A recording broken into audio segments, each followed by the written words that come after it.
కన్న కొడుకు నోటిలో అండపిండ బ్రహ్మాండాలను అవలోకించిన ఆ తల్లి యశోదకు ఆనాటి నుండి కొడుకు చూపే ఆశ్చర్యాలకు కొదువలేదు.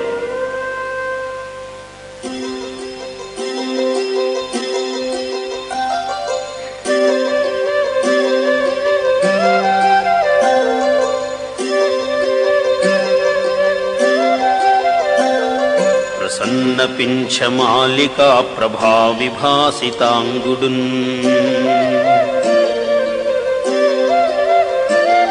ప్రసిద్ధ శృంగ వేణునాద పాశబద్ధలోకుడున్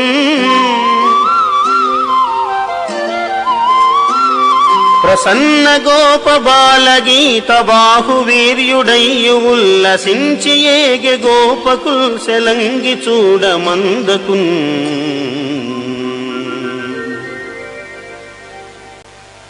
బాలకృష్ణుడు గోవుల గోపాలకుల మందలో సంచరించుచుండగా ఒకనాడు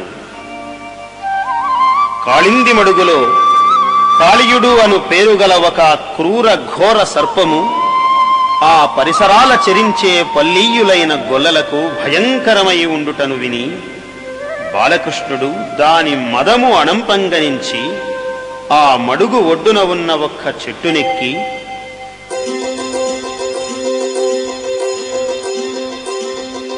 కటిచేలంబు బిగించి పింఛమున చక్కన్ కుప్పు బంధించి దోస్తట సంస్ఫాలనమాచరించి